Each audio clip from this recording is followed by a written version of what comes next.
pessoal, esse aqui é o nosso primeiro DEFCON Session, número 1.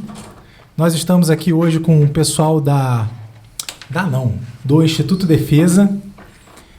Ficaria meu cargo a introduzir todos os 3 membros dessa mesa, mas eu vou passar a palavra para cada um aqui para se apresentar. Começar primeiro com o nosso amigo Parrini. Fala galera, como é que vocês estão? Obrigado aí pelo convite. É uma honra estar aqui com o presidente do Instituto Defesa, com o assessor-geral do Instituto Defesa, com o pessoal da DEFCON inaugurando esse episódio, com assuntos que provavelmente tem muito a prometer e muito a adicionar em níveis de conhecimento, de cultura aí, em relação aos temas que serão debatidos. Atualmente eu sou estudante de segurança pública, né? Quase me formando, processo de formação aí para pegar meu diploma. Sou também estudante autodidata de criminologia, sou entusiasta e um ativista político no sentido de liberdade de acesso às armas, que acaba esbarrando em vários outros temas conectados, né, de forma direta ou indireta. E nessa vibe aí de ativismo pró-armas, ativismo da liberdade, ativismo em relação à segurança pública, o direito da pessoa escolher ou não se defender, correr o risco, a gente vai bater um papo bacana sobre isso, tenho certeza. Eu acabei virando tradutor lá atrás do Instituto Defesa com notícias ao redor do mundo, na linguagem do inglês. Silveira precisava de um voluntário para pegar essas notícias e transformar em português. Foi aí que tudo começou. Peguei gosto da coisa, comecei a estudar por conta própria, leitura de livros, debates, comecei a analisar os comportamentos, vídeos de armas, comecei a ir nos clubes de tiro e tudo mais. Peguei gosto da coisa. Conforme as atividades iam surgindo no Instituto Defesa, eu sempre ia me voluntariando. Falei, deixa comigo que eu ajudo. Deixa comigo. Algumas não dava para fazer, né? Passava a bola adiante. E hoje acabei ganhando o título de diretor, que lá no Rio de Janeiro, diretoria estadual. Basicamente, o Silveira confia no meu trabalho, no meu julgamento, agradeço por isso. Então, ele sempre quer o meu aval, ele sempre quer analisar o que eu tenho a dizer sobre um determinado evento, uma palestra. Às vezes, tira algumas dúvidas para mim sobre o cenário, comigo, né, sobre o cenário armamentista no Rio de Janeiro. Então, eu vou meio que fazendo exatamente, literalmente, o que um diretor faz, que é dirigindo as ações. E cheguei aqui hoje. Legal. Então, dá para... Bom, para quem não sabe, a DEFCON está acontecendo aqui em Curitiba. Vamos passar aqui anti-horário, então a gente sabe que o Instituto Defesa não é uma organização nacional, ele não é focado só no Rio e em Curitiba, ele toca todos os estados, né? Então, passando a palavra para o nosso amigo Caruso. Fala galera, beleza? Eu sou assessor do Instituto Defesa, né? Como o Parrini já nomeou, estou trabalhando na BERTEC no momento, trabalho na Academia Brasileira de Armas também e mais várias outras coisas aqui. No momento estudo investigação forense e perícia criminal, faltam também 6 meses para terminar, está acabando. E sempre gostei do assunto das armas, conheci o Parrini, né, no Instituto de Defesa, conheci o Silveira também. Fui chegando, fui gostando, fui sentindo vontade de participar e hoje estou aqui. Caruso, puxa um pouquinho mais o microfone. Estamos abrindo aqui o podcast da DEFCON com o pessoal, inaugurando aí. É uma honra poder estar aqui, fico muito feliz. E é isso. Espero que gostem do que a gente fale hoje. Espero bastante. Se não gostar também, problema. A gente, finalizando, passa a palavra para o nosso presidente, Lucas Silveira. Lucas Silveira. Fica à vontade. Beleza. Estou feliz em estar aqui. Eu sou irresponsável por parte dessa coisa toda que a gente está fazendo, né? Com a criação do Instituto Defesa, com o objetivo de recuperar, ampliar e conservar o direito de acesso às armas irrestrito, intocável, o direito à legítima defesa da forma mais ampla possível. E felizmente eu tenho muitos amigos que compartilham, e cada vez mais pessoas compartilham desse interesse, portanto, estamos muito bem alinhados também com a DEFCON, né? Como uma comunidade defensiva, tem tudo a ver aqui a nossa conversa, Instituto Defesa e DEFCON. A gente está super alinhado. E eu fiquei feliz por ter criado o Defesa e ter encontrado também pessoas como o pessoal todo da DEFCON com o pensamento alinhado. Eu tenho certeza que a gente vai concordar bastante ao longo da noite de hoje. Com certeza, né? Então, vamos fechar a roda aqui, porque eu acabei não me apresentando. Meu nome é Vaz. Eu sou um dos cofundadores aqui da DEFCON, Defense Community. Como o Lucas falou, nós somos bastante alinhados na ideia, porém nosso papel aqui é dar uma pitada de pimenta, né?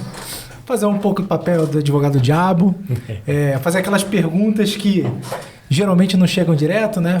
De uma maneira mais, como é que eu posso te falar? Mais civilizada, né? Sem necessariamente ser agressivo, né? Fazer um papel de contraponto aqui e realmente tocar nos assuntos que nos tangem aqui, né? Que sejam do interesse de todos, né? Então vamos começar. Vou usar aqui minha colinha, né? Vamos lá.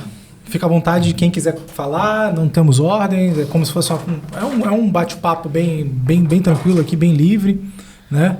Então vamos começar. O que é o Instituto de Defesa? Instituto Defesa, não é Instituto de Defesa, Instituto Defesa.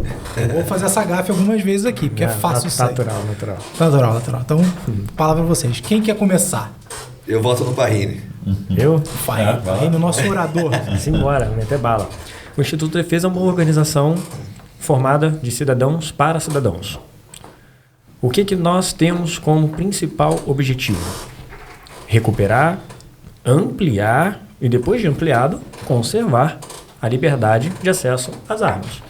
É um tema que hoje em dia já está bem falado, apesar de ainda ter algumas coisas que precisam ser esclarecidas sobre a liberdade, principalmente no sentido de colocar a liberdade em prática. Automaticamente vem a responsabilidade. Então o Instituto de Defesa sempre relembra as responsabilidades de utilizar a liberdade de acesso às armas. Os perigos, nós alertamos nas palestras, nós temos um fórum, nós temos um classificados, tudo organizado, tudo dentro dos parâmetros legais, e nós temos um portal com a maior basicamente a maior seção visitada do nosso portal de estatística e ciência. Então, todas essas ferramentas ajudam as pessoas a terem acesso à informação sobre liberdade de acesso às armas, e dentro desse conteúdo que nós produzimos, seja online, seja nas palestras, nos encontros, em reuniões, sobre a responsabilidade e sobre a liberdade. O que pode dar errado, o que a gente tem que fazer para melhorar isso. Então, nós vamos atuando através da criação de conteúdos, palestras, a nível educacional. Deixa eu fazer um parênteses. Você falou que o Instituto, ele é de pessoa, do cidadão comum para o cidadão comum. Isso. E aí eu te pergunto, para qualquer cidadão comum? Nós acreditamos que a liberdade não deva ser defendida pela metade. Então, não é liberdade. Independente de ideias e tudo mais, vocês defendem que qualquer cidadão responsável, digamos assim, deveria ter o direito de se defender, independente da maneira como ele escolher, ou não se defender, caso ele não queira, né? Exato. O princípio constitucional de que todos são iguais perante a lei, talvez não seja levado a sério pelo nosso ordenamento jurídico hoje em dia, nem pelas pautas políticas. Mas nós, do Instituto de Defesa, levamos isso muito a sério. Então, homem, mulher, negro, branco, gay, hétero... Qualquer opção, helicóptero, Apache... Se você é cidadão brasileiro, a sua vida tem que ser defendida. Você tem que escolher ser o responsável, olha aí, responsabilidade e liberdade, certo, em decidir se quer ou não defender. Então, nós trabalhamos esses conceitos com essas informações do Brasil fora. E vocês trazem os dados factuais, procuram, tipo assim, nada é do achismo, nada é orelhada, tudo é pesquisado. Então, beleza. Estatística e ciência sempre com a fundamentação. Sempre à frente. Isso aí. Tá, vamos lá, vamos continuar. Isso aqui é um programa de perspectivas. Nós temos 3 aqui para olhar. Discorda, não concorda? Vai lá, Caruza. Concordo. Empate totalmente. Não, concordo com a proposta do Instituto de Defesa. E o que vai variar de pessoa para pessoa é que alguns vão concordar com esse acesso após algumas etapas, após alguns critérios, após alguns eventos históricos, né? Mas o que é importante é que o Instituto de Defesa hoje não luta com distinção entre esquerda, direita, gay, bi, hétero, branco, preto, gordo, magro. Você gosta de Turma da Mônica, se é Marvel, se é DC, se prefere Todd ou Nescau. Não tem problema. Assim, óbvio que quem prefere Todd tem merece mais morrer, né? Não. Mas, assim, a gente luta. Oi, Assim, temos um problema. pelo menos eles vão ter arma também. Aí a luta pode ser franca, né? É verdade, é verdade. Se for no mano a mano, eu vou pular em cima. Não, tá certo. Então, assim... Esquece do biscoito e da bolacha. Ixi, Maria do céu. Vino ou salsicha? Cachorro quente tem purê de batata ou não tem? Pelo amor de Deus. Aí... Vamos lá. Eu sou carioca aqui, mas eu tô do teu lado. Sou do time Silveira aqui. Eu tô muito tempo aqui em Curitiba. Então, resumindo, o Instituto não vai fazer essa distinção de pessoa para pessoa. Tanto que é visível como tem vários episódios em que o Silveira acha uma coisa, o Parrini acha outra. E, cara, a gente acaba resumindo com liberdade, acabou. Se a pessoa, Lucas Parrini, não concorda com uma coisa, se a pessoa, Lucas Silveira, não concorda com outra, o Instituto é uma organização à parte. A gente luta pelo acesso às armas e acabou. E aí, se eu, André Caruso, acho que o comunista não merece ter arma, que ele tem que morrer, o problema é meu. Eu não vou fazer essa distinção enquanto lutando pelo Instituto de Defesa. Porque, além de tudo, temos liberdade de expressão, né? Mais ou menos. Vamos lá. Aqui, por enquanto, pode. Né? Sim, só fechei. Primeiro, é importante esclarecer que se você discorda de mim, você está automaticamente errado. Bacana, muito bom. Mas a gente tem que ouvir as opiniões adversas, né, cara? Faz parte disso. Não, brincadeiras à parte, é claro que o Defesa tem uma história bastante complexa, com altos e baixos em vários segmentos e com, portanto, a capacidade, o efeito, né, de unir ou segregar pessoas quanto à emissão de opiniões. O fato é que a gente tem dentro do Defesa hoje, que se tornou realmente muito grande, com muita capilaridade, pessoas de basicamente todos os estratos da sociedade, né? E boa parte desses estratos nem sequer se bicam, né? Não se dão, e o nosso foco é realmente com o nosso lema, que vem desde sempre, né? Unidos somos invencíveis. Reunir as pessoas, portanto, que têm em comum o simples interesse da liberdade de acesso às armas. E isso é cada vez maior à medida em que as pessoas compreendem a importância da liberdade de acesso às armas. E o papel principal, talvez, hoje do Defesa seja explicar por que as armas devem ser não apenas importantes, como devem ser prioridades. E, mais uma vez, quem discorda disso está errado. Não, brincadeira. Mas, normalmente, as pessoas que discordam disso o fazem por falta de informações, que compete ao Defesa difundir, né? E também algo no ponto de como é que a gente faz para resolver esse problema, né? Existem hoje dezenas de associações, de organizações, confederações, entidades que se propõem a fazer algo pela liberdade de acesso às armas.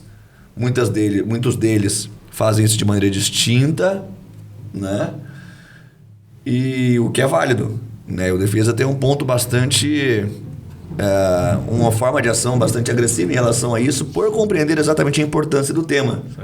Muitas vezes nós somos tratados como os extremistas, e eu costumo falar que nós, quando o assunto é liberdade, nós somos os extremistas. A minha liberdade não está e nunca vai estar em jogo, né? Exatamente, não estou aqui. Minha liberdade não depende de vontade política, não depende de Congresso, minha liberdade não depende do processo legislativo, minha liberdade não depende de normas infralegais, minha liberdade não depende da opinião de terceiros. A gente pode discutir isso tudo. Claro, eu queria deixar até importante, você tocou num ponto interessante, pela perspectiva que algumas pessoas têm que não conhecem vocês de perto, como eu tive o prazer de conhecer, de ser, como você falou, agressivo, talvez até um pouco xiita e tudo mais, mas é bem claro, quem conversa com vocês, o papo é sempre reto, é transparente. O que você falou hoje, eu falo, mas não quer dizer que você não possa mudar de ideia, mas geralmente é sempre muito coerente o que vocês falam e como vocês pensam, sabe? Então, nesse tocante, da onde surgiu essa ideia? Da onde, quando e por quê? Posso pegar essa? Quem vai? Pega. Tem que ser sua. Manda que eu complemento o porquê eu me voluntariei para o Instituto de Defesa. Tá bom. Na verdade, seria muito difícil que o Defesa não tivesse surgido, né? Seria praticamente um absurdo histórico que ele não tivesse surgido, porque a demanda existia. A gente tem uma história de um recrudescimento crescente da legislação sobre armas no Brasil, que chegou ao absurdo de passar por um referendo onde a esmagadora maioria da população votou contra as restrições às armas, e o que o Estado fez, como esperado, que não deveria ser surpreendente, foi continuar recrudescendo a legislação, né? Continuar endurecendo, continuar investindo em desarmamento. E é óbvio que em algum momento ia chegar alguém que... A gente está liberado para falar palavrão hoje? Fica à vontade. Pode falar. Um papo legal. Eu vou tentar me fazer Depois a gente vai colocar trabalho zen de não falar muito. Mas a gente vai colocar aquela censura? Não, talvez mais porque vai fazer o YouTube derrubar a gente, mas aqui a gente tá pra falar pra liberdade. Se a gente tá falando de liberdade, eu poder ficar cerceando vocês, não estamos falando qualquer de coisa, liberdade. bota um bip no meu discurso.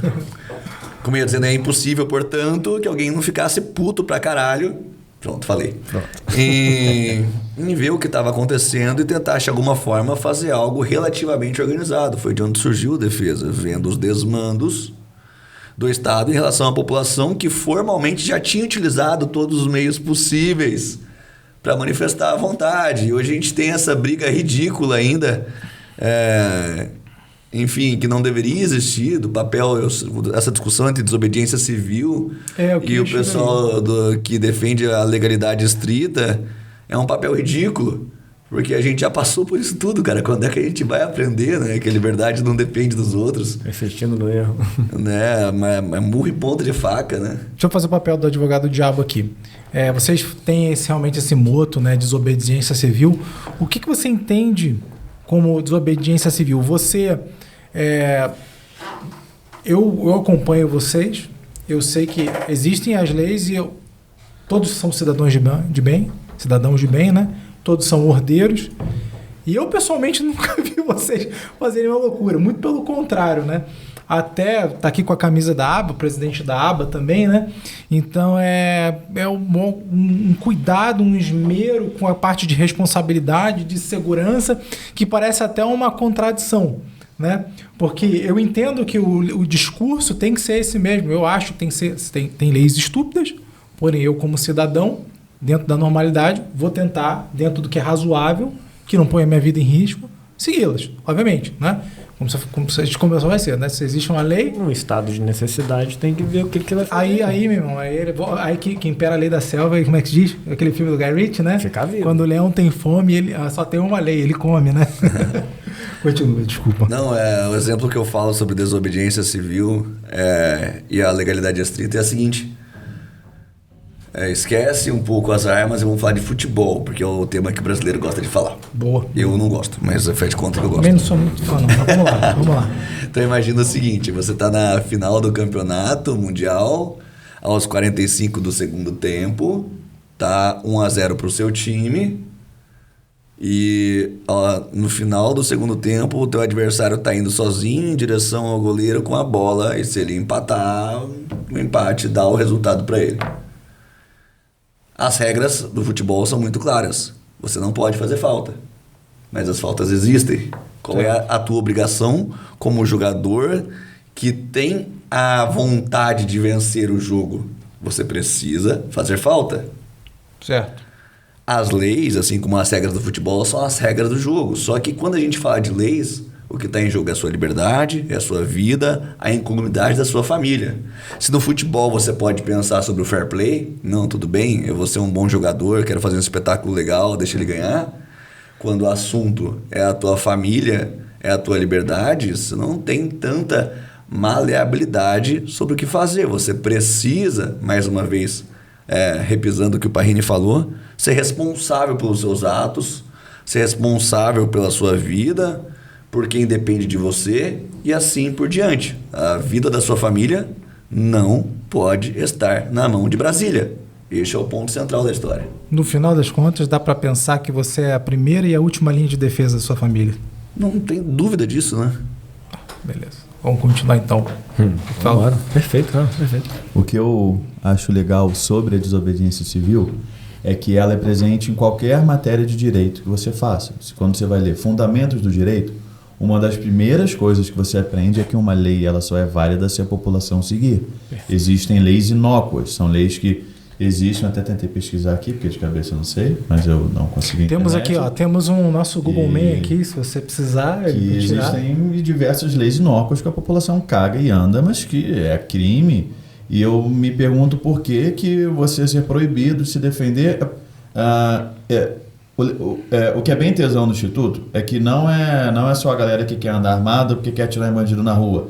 Tem a galera que quer poder caçar um javali numa boa, tem a galera que mora numa fazenda e quer atirar no passarinho, tem a galera que quer ser o Superman e quer sair por aí limpando boca de fumo. E todas essas pessoas estão englobadas no Instituto Defesa e todas elas acreditam que, cara, se todo mundo desobedecer a lei, os policiais não vão prender todo mundo. E é um dos braços da desobediência civil. Se todo mundo simplesmente desrespeitar a lei e tratar a lei como o que ela é, uma merda, acabou. A lei vai se tornar inócua e o policial vai falar assim, tá bom, ninguém respeita essa porra. Isso, eu falo policial, não o PM, não o policial civil, não o inspetor. Mas eu falo o Estado como um todo. Ele vai começar a ignorar isso porque, cara, ninguém segue. Deixa eu só fazer um parênteses aqui para ficar claro, só para entender um pouco melhor. Da maneira como você coloca, parece até o Purge, né? Vamos acabar com matar todo mundo que pode. Eu acredito que não é bem isso que você está querendo dizer. Eu gosto de pensar que não, né? Que realmente tem leis estúpidas e tudo mais, agora também não é algazarra, como você falou, o cara que vai subir, partindo para sempre que um dos pilares do Instituto é liberdade, responsabilidade, então não existe apologia, o cara vou pegar ele, né, supra-estado e falar, vou limpar uma boca de fumo, uma coisa. Isso daí é um exemplo, mas eu sei que tem gente que pensa assim, tá? A liberdade consta que se ele fizer isso, ele vai morrer, o burro é ele. Ele vai ser preso. Ele tem que ter liberdade de escolher. De fato, todo mundo tem, né? O livre-arbítrio, né? Você pode fazer e a lei tá lá. Tipo assim, nesses casos extremos, aí você vai... o cara quer fazer, beleza, vai lá, meu irmão. Se você não morrer na mão do bandido, com certeza você vai responder. Aí entra a responsabilidade. Esse não é o seu trabalho, mas se você for fazer, a liberdade é sua. Isso é liberdade. E com responsabilidade. Aí tem pode quebrar ônus e bônus, né? Assim como caçando o javali pode te matar... Qualquer situação, né? Assim como se alguém invadir a sua casa, você atirar e errar, o cara pode atirar em você pode morrer. O que não pode acontecer é você ter a sua liberdade cerceada. Eu quero escolher. Se eu vou morrer, foda-se, quem vai morrer sou eu. Se eu vou me lascar, o problema é meu. Eu não quero que um corno de terno e gravata chegue lá e ache que entenda de tudo e diga que eu não posso fazer o que eu quero fazer. Nesse sentido, é óbvio, né? Não dá pra gente... No caso, está trabalhando com bom senso. De tudo, né? Tá. Eu sei, Antes que alguém ouvindo fale... Não, o cara tá fazendo, apologia, sobe o morro, mata todo mundo, vai lá, ou sei lá, não gosto de... Gente, pontos importantes, se vocês me permitem... Fiquem à vontade. Intervir. Eu te dou essa moral. A gente tá falando de alguma coisa aqui sem usar termos que são relevantes. E esses termos foram deliberadamente banidos do Brasil por má fé. Mas em muitos lugares que não estão no mesmo status de restrição à liberdade que nós, essas palavras não apenas são ditas, como são incentivadas e valem como regra constitucional. E a palavra a ser dita é milícia, né? No Brasil, a gente teve a criminalização, sei lá qual que é a palavra certa. Sequestro do termo. O sequestro do termo milícia. E quando se fala, abre aspas, milícia, fecha aspas, no Brasil, o que vem à cabeça do cidadão médio é aquele amontoado de filho da puta. Você deixa eu falar palavrão, né? Fica bem à vontade. É aquele amontoado de filho da puta que você vê na televisão, que cobra gás dos outros, isso faz a extorsão com o uso da força ali para ter vantagens que não lhes dizem respeito. E milícia não é isso. A milícia está presente na própria Constituição americana como um direito quase natural do cidadão. Você diz a americana dos Estados Unidos da América. Exatamente. Um direito quase natural do cidadão de se organizar para defender a sua comunidade, né? Então, assim, o Caruso usou um exemplo do cidadão indignado com a boca de fumo na região dele, e a gente tem uma visão que pode ser multifacetada em relação a essa ação. Mas é uma ação que é legitimada pela Constituição americana, por exemplo. Não estou dizendo sobre fazer justiça pelas próprias mãos, mas o termo que eu gosto é impedir que injustiças sejam feitas. Se você está vendo... Injustiças, né? Impedir que injustiças sejam feitas. Tá.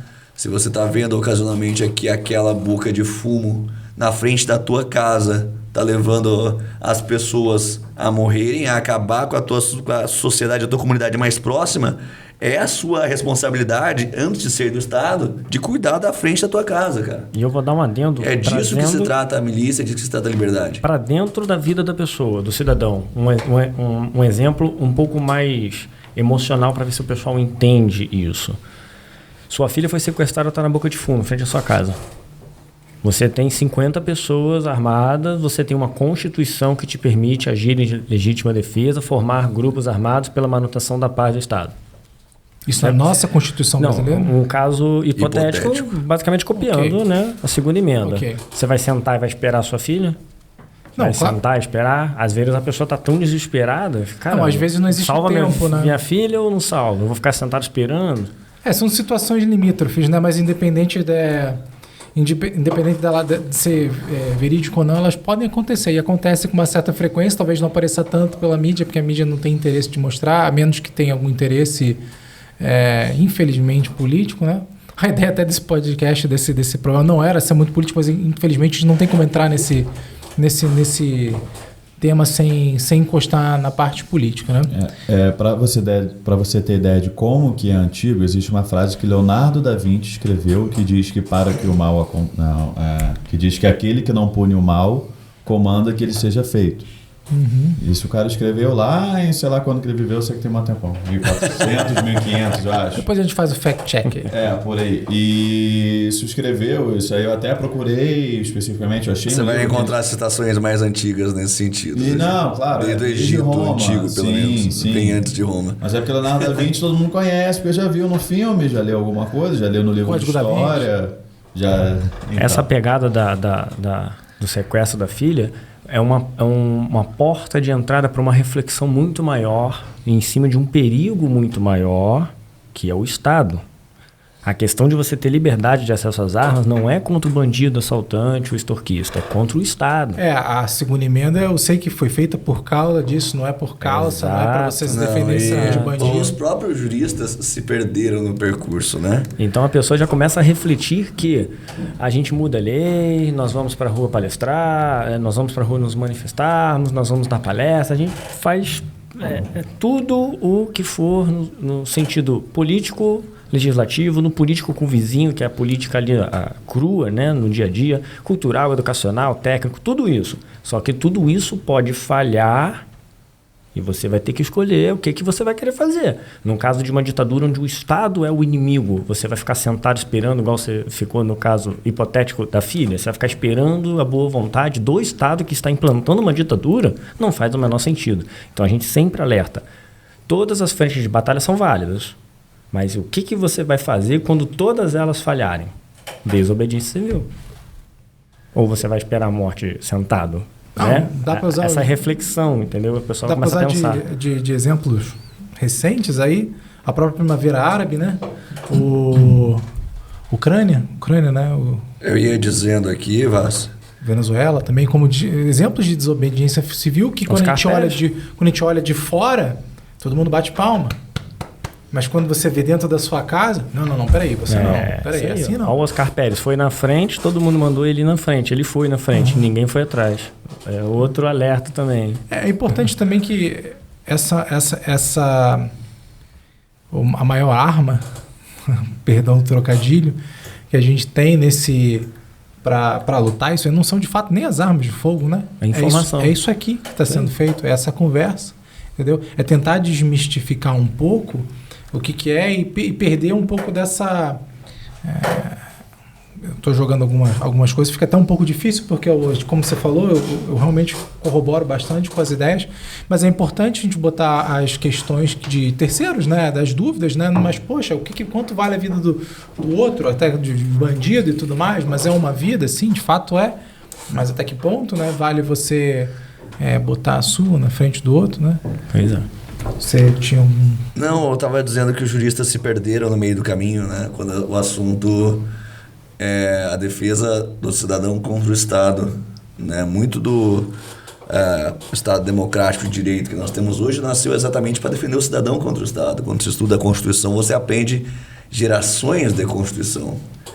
E a classificação da doutrina em relação às gerações coloca em primeiro lugar a Constituição de primeira geração, que é aquela Constituição que constitui normas. Constituição constitui a massa, né? Aquela Constituição que é consubstanciada por normas, que tem o objetivo principal de limitar o Estado. E aí, na sequência da evolução, se eu posso chamar de evolução, não acho que seja, da evolução das constituições, portanto, é que surgem segunda, terceira e até quarta geração, chegando em direitos sociais e assim por diante, né? Só que a primeira continua sendo a primeira. É a limitação do Estado, é a coisa mais importante que existe. E é importante exatamente porque, de formas infinitas, reiteradas na história, o Estado cresce a ponto de se tornar o maior problema da sociedade. Toda a tirania da história surgiu do Estado. Todos os genocídios da história surgiram do Estado. Toda autocracia, todo democídio surgiu do Estado. Então, quem tem que ser limitado em primeiro lugar é o Estado e não o cidadão. E é isso que emputece em relação ao controle de arma, porque é o Estado, que é o grande vilão da história, que quer controlar o cidadão, que é a grande vítima da história. É sempre o cidadão que acaba sendo dominado de alguma forma, que permite ser dominado quando se acovarda, quando não se posiciona na defesa da liberdade intocável, como a gente falou no começo. E não tem como falar de liberdade sem falar de armas. Liberdade e armas são coisas que andam conjuntamente. Uma garante a outra, né? Em última análise, né? O direito de acesso às armas é o único direito que garante todos os demais. Ou você acha o quê? Que você vai apelar para o judiciário, que é do Estado? Você vai apelar o quê? Para o promotor que trabalha para o Estado? Você chama a polícia que trabalha para o Estado? Porra, se é o Estado o problema. Se a história mostra pra gente que é o Estado que forma a autocracia, como é que eu vou contar com a instituição do Estado? Não faz sentido, por isso a importância de se falar em milícia. É o cidadão que é responsável pelo país, não o Estado. O Estado é a origem do mal, não da liberdade. É isso que tem que ser dito. Mas em última instância também o Estado, ele é, como você falou, o problema não é o Estado, o problema é o tamanho do Estado, né? Em última instância, né, nós como cidadãos comuns, a gente tem o direito, deveria ter o direito de se defender. Mas existem alguns momentos onde, como você falou, né, quando eu penso em Estado, é uma organização. Uma organização é uma organização social que as pessoas se juntam e vamos formar um governo para gerir os problemas em geral. Se você tem um outro... Vamos pensar então, vamos para a época medieval, né? Quando você tinha você tinha um barão que juntava uma galera e vamos roubar desse cara e tudo mais. É como se fosse mini-estados, um mini-grupamento. Vamos pensar o termo de hoje. Você tem tipo uma mega empresa que decide fazer cartel e tudo mais. Não estamos falando em armas, mas, por exemplo, defender. Ou vamos usar o negócio, como você falou, você está querendo desmistificar a milícia, mas a milícia como o brasileiro entende hoje, que é um grupo de pessoas que não é milícia, você até me corrigiu, falou, facção criminosa. É uma facção criminosa travestida de milícia que põe o poder paralelo, que infelizmente acontece na nossa cidade, né? A gente tem dois poderes, né? No nosso estado lá no Rio de Janeiro, onde você tem um estado de lei e um estado paralelo. Né? E os dois, cada um criam suas leis e a gente fica perdido porque a gente não pode fazer absolutamente nada, né? Mas isso pode ser uma mazela gigante. Então, é complicado, não é um tema muito fácil. Não, quem falar que é fácil é mentira, tá mentindo, tá sendo covarde. Não é fácil, nunca vai ser fácil. Nunca foi fácil na história. Não tende a ser fácil, o mundo não é pacífico, nunca foi. Não. Sabe quantos dias de paz você teve no século XX? Nenhum. Você teve um dia sem guerra no século XX inteiro. O resto é tudo porrada, né? O resto é guerra. Agora eu fiquei curioso. Não sei. Não tem. Mas a quantidade de dias de paz do século XX é um. Natal, sei lá. Você acha que a árvore da liberdade é regada com água? É regada com sangue de tiranos e patriotas, filho. Então a parada é a seguinte. A gente não pode enfeitar o pavão. A gente é enganado porque o lapso temporal de uma vida é muito pequeno frente à história. Sim. Então hoje no Brasil você tem aí pessoas de 70, 80 anos que, apesar de ter passado por ditaduras no plural, autocracias no plural, tiveram relativamente tranquilidade de agir, porque não houve dentro dessa autocracia, desses governos, se eu posso chamar assim, o democídio. Mas poderia ter havido. O que é democídio? Democídio é a morte pelo Estado. É o Estado decidindo É quem a vive, morte quem morre. dentro da lei. Sistematicamente. É o que mais existiu no século XX, ocorreu por 10 vezes no século XX. Morte pelo Estado, morte legalizada. Tipo o Holodomor na União Soviética, 21 milhões de mortos por fome nos campos de concentração. Democídio. É o Estado executando seus cidadãos. Parrini, então você ficou de me dizer o porquê do Instituto de Defesa e eu vou perguntar também o quando. Quando nasceu? Vamos lá. Nem sempre foi um instituto legalmente constituído, né? Ele começou como um movimento social chamado Campanha do Armamento. Um trocadilho bem bacana na época que o Silveira pensou na campanha do desarmamento. Então a gente usa o contrário ali, né? Para fomentar informações. É como se fosse uma mídia independente. Foi um sucesso absurdo, ainda é. A página tem quase 500 mil de curtidas no Facebook. O alcance bem diminuído, porque todo mundo que fala de arma está com um pequeno probleminha aí de alcance, de visualização. Mundial, diga-se de passagem. Mundial, não é Brasil não, é mundial. Uma hora o algoritmo te pega, te reconhece como falando de liberdade de acesso às armas e te dá uma travada ali legal. Uma abafada, né? Pois é. Nesse crescimento surgiu o Instituto de Defesa com o CNPJ para poder dar entrada em todos os requerimentos legais, como, por exemplo, uma reunião do Exército que, por uma norma interna deles, você precisava preencher um cadastro, uma documentação.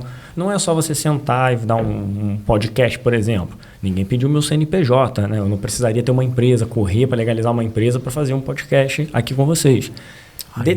Ainda não. Mas, então, determinadas ações não era só você chegar lá e pedir um pouco de atenção e conversar e entregar um estudo. Você tinha que ter toda uma burocracia ali. Então, o Instituto de Defesa foi lá, se registrou, se legalizou e daí para frente continuou fazendo o mesmo trabalho, reunindo no portal, fora, que nem eu falei anteriormente, e protocolando ações, protocolando manifestos, participando de audiência pública em Brasília, levando a informação adiante de uma forma mais oficial, digamos assim, e mais legal, né? Porque agora está registrado na lei.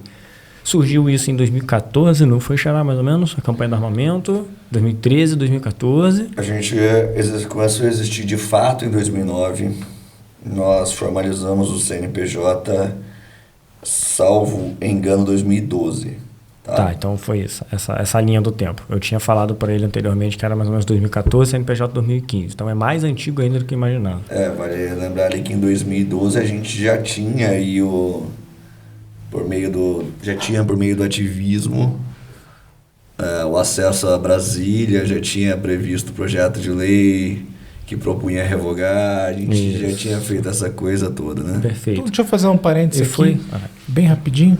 Então você já tem 8 anos e volta aquele paradoxo, né, de desobediente civil, mas o esmero de vocês para estar dentro do que é razoável das leis, né? Criaram um instituto, CNPJ, tudo mais.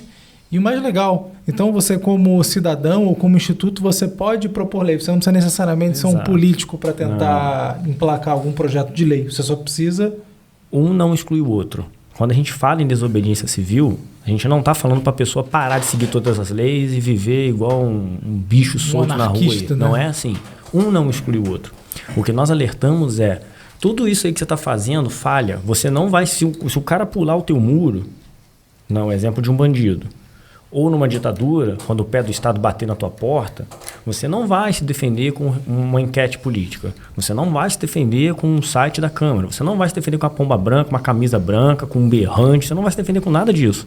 Você vai se defender com uma arma. Em última instância, por que ter uma arma? Foi aquilo que eu falei, né? As armas... Porque sim. Você... Porque eu quero. Porque eu quero. Mas a liberdade de acesso às armas, o direito de acesso às armas... é, em última instância, o único capaz de defender todos os demais direitos. Porque tudo demais está no papel. A Escola Superior de Guerra, ela traduz o poder com uma capacidade de fazer com que outra pessoa seja subjugada à sua vontade, faça a sua vontade. E você tem várias formas de exercer o poder, inclusive mediante o uso da força. A força pode ser a força de fato, de armas, pode ser a força política, a força econômica e assim por diante. Né? A gente tem que ter, nós como cidadãos e na própria organização de defesa, nós precisamos estar preocupados em todas as formas de exercício do poder. O que acontece é que o poder político nós sabemos que é deturpado pela máfia que ocupa os cargos políticos. O poder econômico muitas vezes é detido por interesses escusos, empresas externas. No caso do Brasil, por exemplo, o desarmamento foi financiado pela Fundação Ford. Qual que é o interesse da Fundação Ford em ver o brasileiro desarmado? O que a Ford tem a ver com isso, cara? E nesse ponto surgiu o Instituto de Defesa. Eu tenho certeza que não é um interesse legítimo. Isso não era falado antigamente. É engraçado, né? Porque o Estado, ele tá lá em tese para defender a gente. São pessoas eleitas que deveriam estar... O problema é que o Estado é formado por pessoas. Pessoas, né? Se entrar pessoa ruim que também faz concurso, também ganha eleição... E é triste, né? Chamar porque um parlamentar de representante é chamar um estuprador de namorado, né? Faz sentido. Infelizmente, né? É complicado, né? Mas é como a gente falou, não é um papo fácil, não tem solução fácil. Ninguém de fato sabe, né? É complicado. O que acontece, que deve ser levantado e está diretamente relacionado às armas, é um enfraquecimento deliberado e escuso dos integrantes da sociedade. Você falar em pessoas fortes hoje é um problema, né? Você falar em homem brigando é assustador. Você falar em pessoas que se posicionam de forma forte contra acerca de valores que deveriam ser básicos, sei lá, fascismo. Ué, se eu chamar o Caruso, que é gordo de gordo hoje em dia dá merda, ele vai me processar no final do podcast. Eu tenho uma raiva, não vou te processar. Me lasquei. Garoto! Muitas vezes usar os termos corretos, né? As nomenclaturas, o que inclui o gordo de gordo e o preto de preto e sei lá o que, sei lá, inventa alguma coisa de grupos que são usados de má fé para vitimização geral, né? Faz com que as pessoas se escondam atrás do Estado, que a gente sabe que é o verdadeiro vilão da história. E quanto mais fraco mole, é o cidadão... Ferramenta, né? Ferramenta de manobra. De fato, eu gosto de pensar... Eu tenho quase uma das poucas certezas absolutas que eu tenho na vida, é que todo mundo é manipulado em algum momento. Ou o tempo todo, de maneira pequena. Quando eu te passo alguma ideia, eu quero falar, você compra a ideia, ou não, ou sim. E tem sempre aquelas pessoas pequenas, mesquinhas, que estão sempre lá atrás pensando, como é que eu vou usar isso daqui ao meu favor? E às vezes, com certeza, não é uma coisa, né? Não é... E eu entrei no Instituto de Defesa exatamente por essa postura. O cara falava, você tem A, tem B e tem C. O A pode dar merda aqui, o B pode dar merda ali, o C pode dar merda lá, você decide. Opa, eu queria entrar para PM, gostei em 2009, fiz a prova, desisti da prova, comecei a ver que eu não precisava ser policial militar para ter armas, comecei a pesquisar sobre armas, descobri a campanha do armamento e eu vi eles fazendo essa transmissão de informação. Era diferente do que eu estava vendo até agora, que o cara falava, só tem A. Não, B e C não existe não, B e C não existe não. Pô, claro que existe. Eu já fiz B, eu já fiz C. Claro que existe. O troço está aqui acontecendo. Então, o pessoal da campanha do armamento na época, ele te dava a reflexão.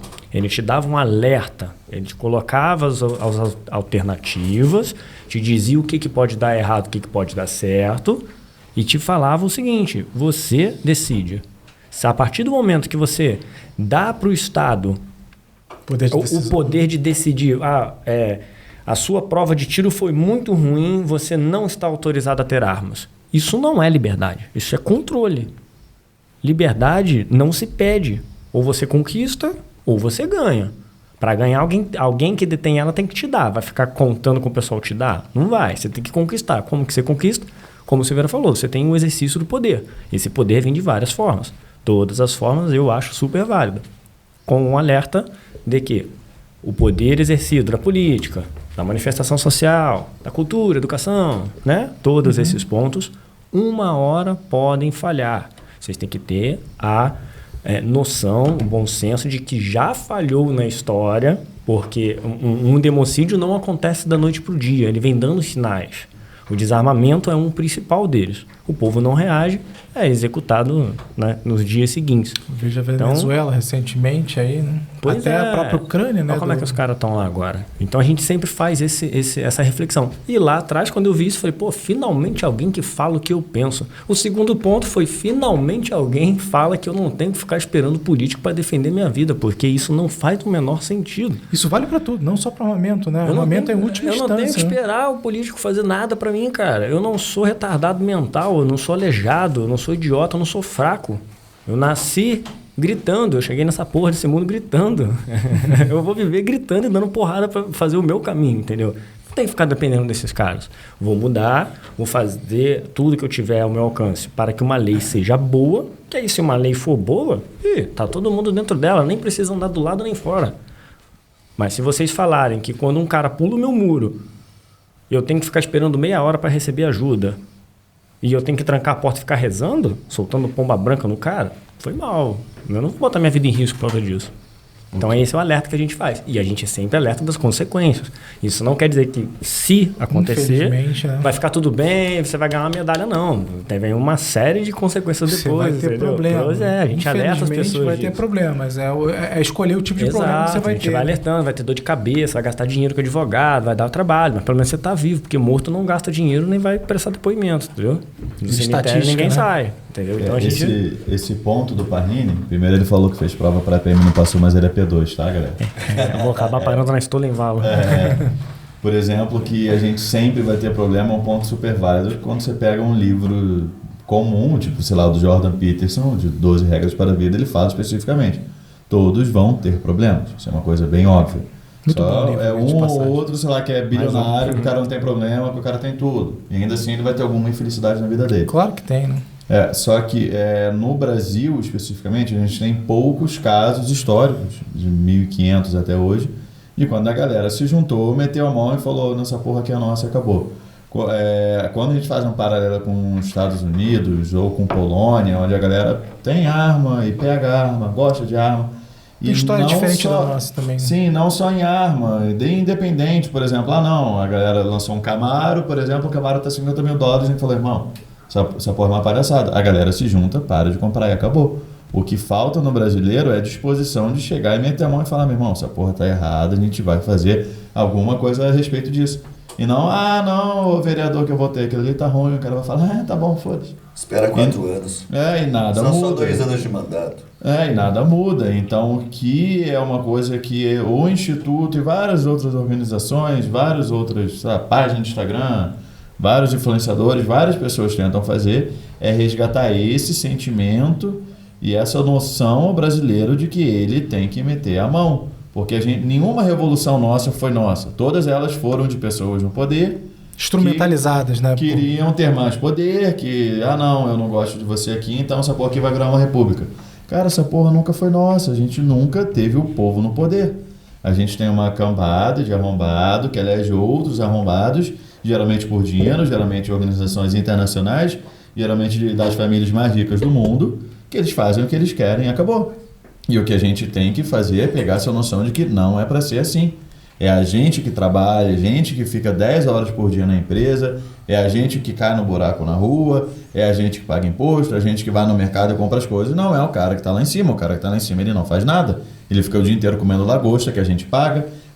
Cara, uma nota fiscal você geralmente tem 40% de imposto. Cara, 40% de imposto. Se divide por 10, 4 partes disso é de algum arrombado que não está fazendo nada por isso. E o que a gente não tem no Brasil é esse sentimento. Você tem que ser homem, tem que ser mulher e cidadão. Você tem que falar, cara, eu tô me fudendo, o amigo aqui do meu lado também tá, todo mundo no meu emprego tá na mesma merda, então eu estou insatisfeito com isso. Eu tenho que fazer alguma coisa a respeito. E não falar, eu vou estar naquele cara ali porque ele também tá insatisfeito. A chance do cara não fazer nada é gigante. É só olhar de 1500 para cá, a gente tá em 2020. Ninguém nunca fez nada pela gente. Então o que o brasileiro tem que fazer é deixar de ser bunda mole, de forma geral. Eu me incluo nisso. Eu incluo todo mundo nisso. De forma geral, vai ter um que vai falar, eu não sou, tá bom, você não é. Mas de forma geral, o brasileiro é bunda mole. Ou então vai na frente que eu vou depois. O que você não entendeu sobre responsabilidade, né, amigo? Você quer que alguém faça por você? Isso, Pelo amor de exatamente. Deus, Tipo, Engraçado que o discurso que você está fazendo, agora você me deu uma pílula aqui, né? Pode ser parecido com o Nietzsche, né? Vamos juntar todo mundo, vamos derrubar a porra toda, mas eu tô vendo que tá deixando bem claro que é o Estado. Você não tá falando necessariamente do teu patrão logo em cima, né? Pô, o cara tá me abusando de mim. Não, até porque você trabalha com o que você quer, para quem você quer. Você tá puto com o establishment, né? Do Estado, né? Tipo assim, não é o fato de dividir, não. Eu só quero o que é meu. Eu não quero dividir e ou ter nenhum retorno, ou quase nenhum, ou servir para sustentar vagabundo? E outra coisa que é revolta... Eu não falo nem economicamente, eu falo também no sentido do poder. Essa porra é minha. Eu que trabalho, eu que vivo, eu que ando de um bairro ao outro, eu que ando de uma cidade a outra, eu que viajo para poder arrumar outro emprego. Não, é o cara que está lá dentro. O cara está isolado em Brasília. Está numa cidade toda fechada, está numa cidade que tem túnel subterrâneo, está numa cidade que tem uma das melhores polícias do país. O cara está totalmente isolado. Ele não sabe o que eu preciso. Eu sei o que eu preciso. Então, eu quero ir e pegar o que é preciso para mim. Toda a minha comunidade de pessoas, de amigos, de pessoas que trabalham comigo, que moram no mesmo prédio, nós sabemos o que é necessário. E a gente nunca teve o poder de decidir. É sempre uma minoria que está sempre por trás dos panos, que está sempre metendo a mão em tudo e que a gente nunca consegue controlar nada. Como o Silveira falou, foi a Ford quem financiou o desarmamento. Por quê? Existe interesse bem claro, assim como você vai encontrar vários exemplos iguais em várias outras partes do mundo. E o que a gente pede, pelo amor de Deus, é para o brasileiro virar homem, no sentido da palavra. A mulher vira mulher. Vira homem, cara. Mete a mão e faz. Você está insatisfeito, chega lá, mete a mão e faz. Procura esse negócio da Ford que tô curioso. Na Polônia... Ford financia o desarmamento. Na Polônia, a galera tem uma liberdade bem grande, porque eles vão lá e queimam a porra toda. O país é 2 caras. A galera tem a AK, a ESA, que é o segundo melhor centro de treinamento privado, fica na Polônia. Porque os caras metem a mão e fazem o que eles querem. Eles têm a liberdade deles. Se é uma merda, a liberdade é deles, irmão. A gente não tem que se meter. O político faz merda, os caras pegam e jogam o político no lixo, irmão. Aqui o pessoal bota o cara em cima do ombro e vai levando de um ponto ao outro. A Polônia, tipo assim, como o Parrini até falou, a parte histórica, assim, a Polônia é um caso à parte, né? Tipo assim, eles realmente sofreram o pão que o diabo amassou, não só na história recente, né? Do nazismo e tudo mais, mas até aquela brincadeira do corredor polonês, porque realmente todo mundo que queria entrar na Europa, tocar os aralhos, desde dos mouros, os hunos, e todo mundo passava pela Polônia. Então é um povo aguerrido. E mesmo assim não baixou só na base da porrada. Sim, é justamente o nosso melhor exemplo. Se eles são os que mais apanharam e se eles são os que mais sofreram, mão, né? A gente tem que falar, irmão, eu não sou burro. Eu vou ter que sofrer, vou ter que me fuder por milênios para eu aprender que eu tenho que meter a mão igual eles. Eu já tô vendo o exemplo. É só o cara falar, pô, será que eu quero ser do jeito que eu tô, apanhando aqui igual a vira-lata? Ou será que eu quero ver o pessoal que já se lascou aprender um pouquinho sem ter que sofrer na pele? Exatamente, é bem simples, cara. Se eles metem a mão e eles são do jeito que são, a gente tem que meter a mão também, acabou. Não tem muito que falar, não, mas com a gente é diferente porque o Brasil é grande. Não, meu pau, não tem isso. Não tem isso. Acabou. Tem que pegar, copiar e zerou. É mentira, gente, não é grande não, sou gordo. Não temos nada diretamente ligado aqui da Ford com o desarmamento. Você pode procurar as demonstrações contábeis no Instituto Sou da Paz e do Viva Rio. E doações da... Sou da Paz e do Viva Rio? Não, bom, legal, né? Porque em tese são ONGs opostas, né? Você está saindo de lá, né? Sim, as duas têm doações da Ford. É sempre uma coincidência. Doações... Aqui tem, dizendo realmente aqui que a Fundação Ford realmente financiou. Tá, aonde? Qual o link, mais ou menos? A face oculta do desarmamento, a gente tem aqui no monitormercantil.com.br, tá? Depois pega esses links aí, guarda pra gente, se alguém tiver dúvida, a gente botar embaixo assim. Por exemplo, é uma coisa tão escrota que a Taurus dá dinheiro pra Maria do Rosário. Porra, a mulher quer que as pessoas não tenham armas e uma fábrica de armas dá dinheiro para ela. Qual é o sentido nisso? A gente não manda em nada, brother. A gente não tem controle de nada. A fábrica de armas dá dinheiro pra mulher que fala que a gente não pode ter arma. Que porra é essa? Que aí ela vai usar como capital político que, olha só, deixei a Taurus aqui, tá? Porque ela já existe no Brasil, mas eu barrei as importadas. Vamos fazer o seguinte, né? Eu ajudei o desarmamento a ser mantido e, né? Sempre tem interesse, né? Mais ou menos, vamos fazer uma polêmica aqui, mais ou menos que nem em casa, né? A gente acha que manda, mas quem manda é a mulher, né? Deixa eu perguntar a ela se eu posso concordar com isso. Então tá. Vamos dar um intervalo aqui. Deixa eu perguntar se eu posso falar ao vivo aqui, Eu que posso falar. eu que mando em casa. Peraí, vamos continuar então. Vamos lá, vamos continuar aqui pelo parâmetro aqui. Como é que se compõe o estudo de defesa hoje? Defesa, não de defesa. Essa é contigo, Vamos Xará. apoiar. Que- Na verdade, o objetivo do Defesa já há alguns anos, não necessariamente desde a sua formação, é aumentar a capilaridade dele. Isso se faz através dos representantes, né, estaduais. E por um bom período já a gente tem feito, por exemplo, encontros nas unidades da federação. Então a gente já fez encontros do Defesa no Rio Grande do Sul, em Santa Catarina, no Paraná, em São Paulo, no Rio de Janeiro, na Bahia, Sergipe e por aí afora, né? E essas pessoas acabam organizando um núcleo local enfim, um grupo de pessoas que comungam desse interesse da liberdade de acesso às armas. É isso que interessa pra gente, essa capilaridade, né? A gente está fazendo um encontro em Curitiba aqui, faz tempo, por exemplo, que o pessoal de Londrina pede encontro lá, que é no mesmo estado, né? Então, assim, Vocês pensam em pluralizar isso daí, de vez em quando fazer lá? quanto mais melhor, né? Que para mim, pelo meu trabalho, da forma como eu tenho o meu dia a dia, é impossível de eu organizar. Razão pela qual que eu falo como regra, o Paine, Rio de Janeiro, Paine, mete a mão aí, como diz o Caruso, mete a mão e eu organizo encontro, cara, não posso ir, se vira, né? E isso tende a acontecer cada vez mais, é isso que interessa, né? Como é que de fato a coisa toda se organiza. Como a coisa toda se organiza. É claro que tem uma organização legal por trás disso, mas agora justiça seja feita, o que não nos interessa é o fato concreto. Certo, então existe representantes fora Rio e Paraná aqui do Instituto? Sim, a gente tem gente do Defesa basicamente em quase todas as cidades do Brasil. Tem até fora do Brasil. Inclusive fora do Brasil.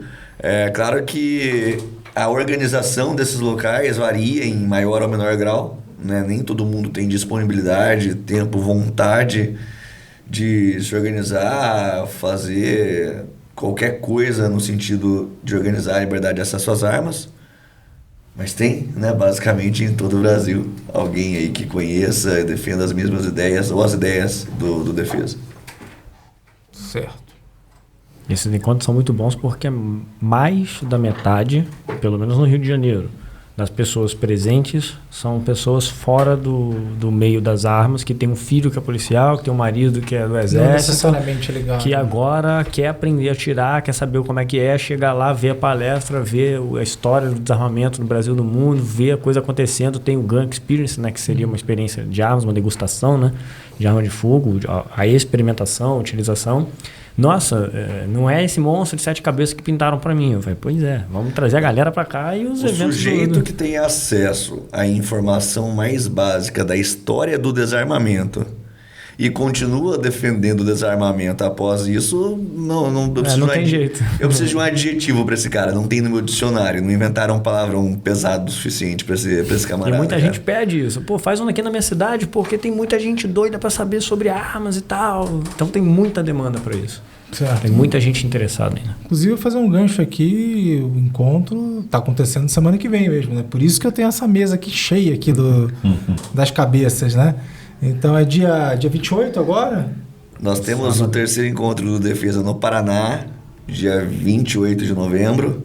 Já temos programados também, para quem perder, 4 encontros do Defesa para 2021 também no Paraná. Além, é claro, dos outros estados. Como é que tá o Rio, já? Cara, tá meio parado porque o Rio tá bem desanimado e a pandemia cagou tudo, né, cara? Então, Rio de Janeiro tá meio parado ainda, só ano que vem mesmo. Só tá ressabiado, né? Na verdade é final de difícil ano saber, né? também. A gente tá vendo uma situação ímpar aí, né? Com essa Que questão dá de pandemia, trabalho, né? Que eu conto muito com a ajuda de outras pessoas. Nada se faz sozinho. A gente né? não consegue chegar com 20 mil reais, alugar um auditório com telão e vamos embora fazer. Eu dependo de ajuda de outras pessoas. O cara cede o espaço, o cara cede o café, o O cara cede o instrutor, o cara paga pelo menos a munição da arma. Então é um conjunto de voluntarianismo ali que faz a coisa funcionar. A gente já fez no meio da pandemia, final de ano. aí no Brasil dos jeitos mais diferentes possíveis, né? Se alguém tiver tá ouvindo esse podcast aqui e tiver interesse de ajudar, de financiar, porque, cara, a gente vive, graças a Deus, no mundo capitalista, né? Como é que a pessoa pode fazer para entrar em contato com vocês? Eu tenho uma novidade que ninguém aqui na mesa sabe ainda. Opa! Nossa Senhora. Então, conta aí. Compartilhando desde já, a gente já está trabalhando em um novo site para o Defesa, que vai ser totalmente reformulado. Por muito tempo, o Defesa acabou sendo financiado pelos doadores, sendo financiado aí pelos nossos associados premium, que é o camarada que se dispunha a pagar uma mensalidade, uma anuidade para quem não é obrigado, então, até esse momento nunca foi obrigado a... Não, de forma alguma. A gente tem participantes do Defesa, que são participantes contribuintes, e os participantes não contribuintes. É para todo mundo. O cara que paga e o cara que não paga vai ter acesso à informação. Legal. A pessoa que paga é porque acredita mesmo. Gosta, confia e quer que o troço melhore e cresça. E o fato é que esse sistema todo já é datado de 2013, então estava na hora da gente reformular. E muito provavelmente aí já na virada do ano a gente deve ter alguma novidade em relação a tudo isso, inclusive daí essa forma de organização financeira do Defesa. Como poder ajudar, né? Porque é uma ideia legal. Se tem muita gente atrás, né? Por que não ajudar, né? Por que não ajudar o trabalho, né? Porque eu não gosto da palavra humilde para esse caso, mas todo mundo aqui, ninguém tá com a vida ganha, né? Todo mundo aqui é trabalhador aqui da mesa. Eu sei que eu conheço os três aqui. O pouco que a gente conversou aqui, eu vejo, cara, ninguém tá com a vida ganha. O nego realmente faz porque gosta, acredita e tudo mais. Então, se você que tá assistindo aí para essa câmera ou para aquela câmera, você que tá assistindo aí, cara, quer dar uma ajuda pros caras, pô, ajuda. O trabalho é bonito, o trabalho é legal, cara. Abre o seu olho, escute a informação, ajude. Poxa, vamos colaborar aí. Quem quiser, né? Quem puder, né? Não é obrigado. Basicamente, você encontra essas informações hoje. Ajuda, dá dinheiro pros caras, porra! No site do Defesa, defesa.org. E vai ter coisa nova vindo aí num futuro muito breve. E a informação é gratuita. Ameaça com a faca aí. Peraí. Como é? Não, deixa eu fazer, senão você vai pegar a mão pra você. Vamos lá, galera. Dá o dinheiro pra esses caras aí, pô. O trabalho é bom, o trabalho é bonito. Do bolso. Bora, pô.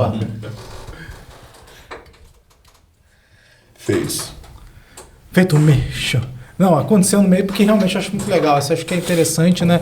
E às vezes as pessoas, hoje em dia, cada vez mais, né, no nosso sistema aí, sei lá, né, de mídias, assim, você tem N maneiras de ajudar. E com pouco, qualquer pouco é muito, né? Exato. Pra fazer o trabalho, né?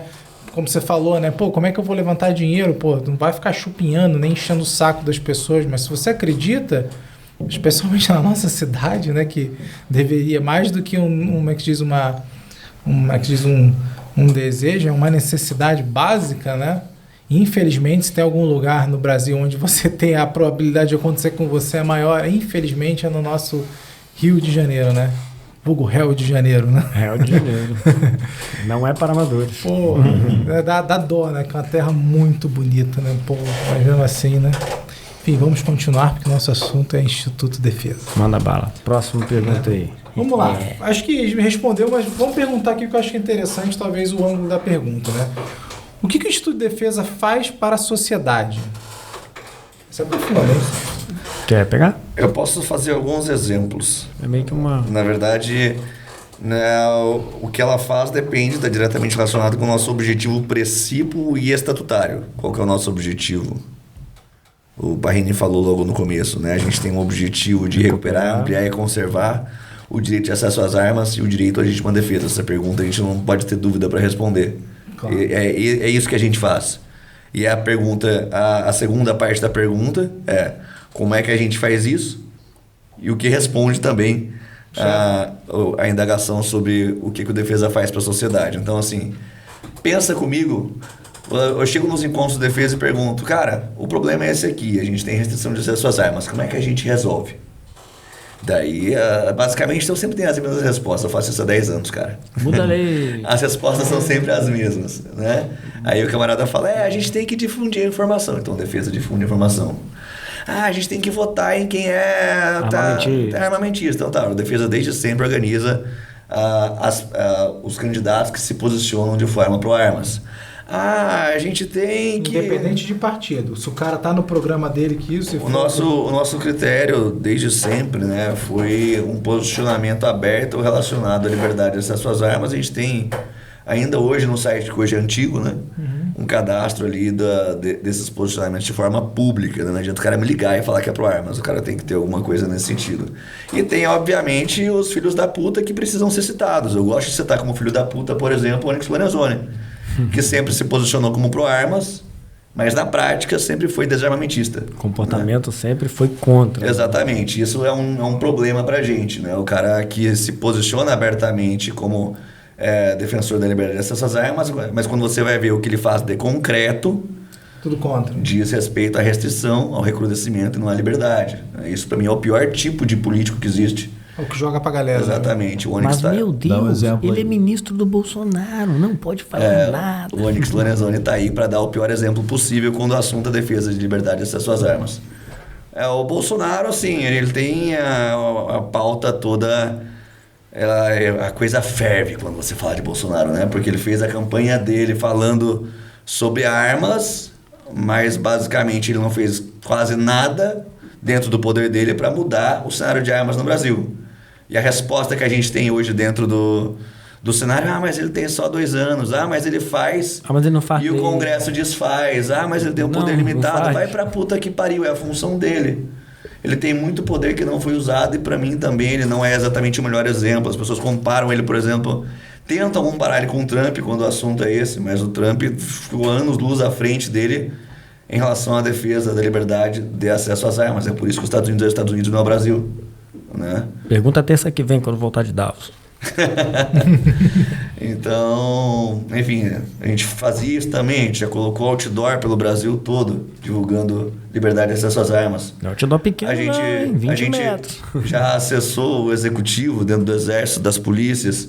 A gente já acessou o judiciário até o STF. A gente já acessou o legislativo dentro do Congresso Nacional, tanto na Câmara quanto no Senado, quanto nas esferas estaduais e municipais. Manifestação na rua. A gente já fez manifestação, a gente faz encontros. 7.500 panfletos avisando os policiais do porte de trânsito do CAC, que era a chamada portaria 28. A gente já desfilou em 7 de setembro, cara. 286, eu quero até agradecer o doutor Oabe Sobrinho lá de Niterói, que ele ajudou, fez esse serviço de graça pra gente. Sim. Ele não é um advogado barato, porque o cara é excelente no que faz. Ele fez de graça para o ID 286 ofícios para delegacias e quartéis de polícias militares do Brasil inteiro. Eu dei os meus documentos pessoais, endereço, dados pessoais, ficou público, tudo meu pessoal, para avisar o pessoal. Olha aqui, o atirador esportista agora pode ter, no trajeto da sua casa até o clube de tiro, uma arma em porte, pronta para uso, municiada na cintura, nas palavras do general, né? Então nós informamos, nós fizemos 7.500 panfletos distribuindo na rua, bandeira, apoiamos até a eleição do Bolsonaro em 2018 com bandeira na rua, com gente distribuindo panfleto. Esse adendo, a gente já deu entrevista para jornal, já deu reunião para movimentos sociais, café com pólvora lá, que fazia meu merchandising aqui, né? Programa de TV que vai ao vivo toda quarta-feira, 9 da noite, entrevistando pessoas, falando sobre diversos temas. Pô, citei o Instituto de Defesa até no meu TCC de privatização de Forças Armadas. Então, tem muita coisa. Respondendo a pergunta, toda vez que a gente ouve alguma coisa que pode ser feita pela liberdade de acesso às armas, normalmente a gente faz. Legal. Se você tiver uma ideia nova aqui, ouve quem está ouvindo o podcast, manda pra gente, que provavelmente a gente vai fazer também. Só não me pede pra puxar saco de político. Isso a gente não fez. Assim, não funciona. Não dá certo, já tentaram, né? Como você falou, já tentaram tudo. Gente, eu puxar saco de político, não falta. Eu não tenho nenhuma opinião educada sobre o assunto em relação até a político, porque esses últimos anos é um tema, é uma das coisas que eu falei, eu não gostaria muito de entrar nessa seara, infelizmente que faz parte, porque, cara, você acaba... Como falou, você não leva a lugar nenhum, só leva a desunião e como vocês falaram, né? Eu achei bem interessante até no início, né? como esse assunto, apesar de tantas pessoas diferentes que não se dão, como vocês falaram, a arma, quem diria que a arma ia ser como é que diz, um direito de acesso às armas ia ser um elemento aglutinador? E de fato é. Exato. De fato é, porque não importa o que você defende, o negócio, você, com o direito às armas, você viabiliza. Não, obviamente, como um item ofensivo, mas defensivo. Não, é muito engraçado que as pessoas tentam estereotipar o cidadão armado, mas é um fracasso total.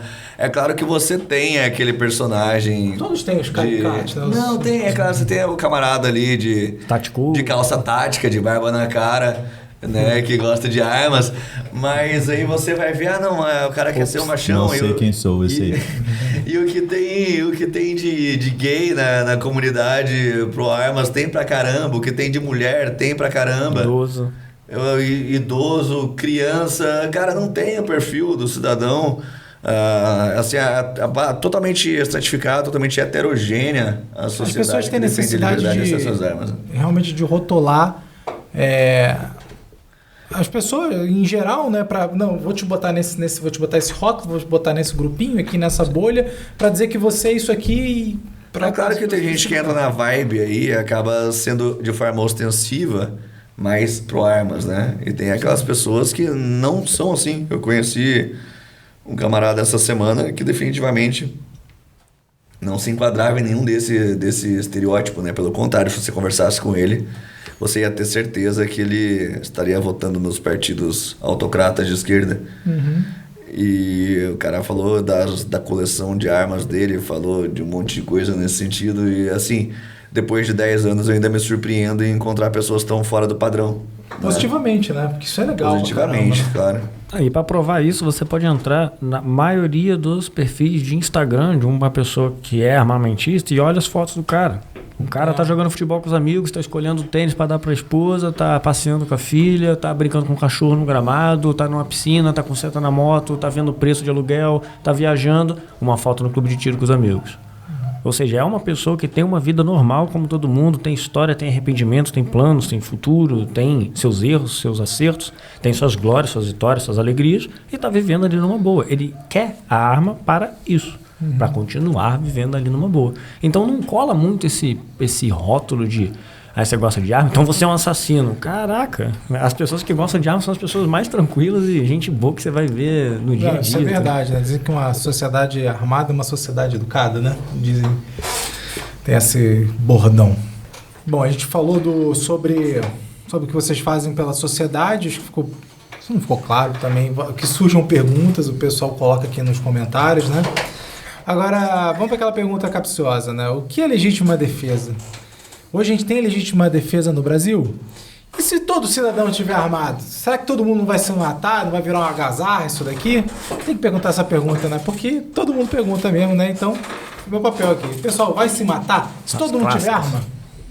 Essa é pra vocês, já cada um pega com um? Eu pego do Bang Bang. Eu nunca vi uma briga num clube de tiro. Claro que eu já fui muito. Viu? E olha que eu já estive em clubes onde o cara falou que ia matar o outro, eles se encontraram e beleza, acabou.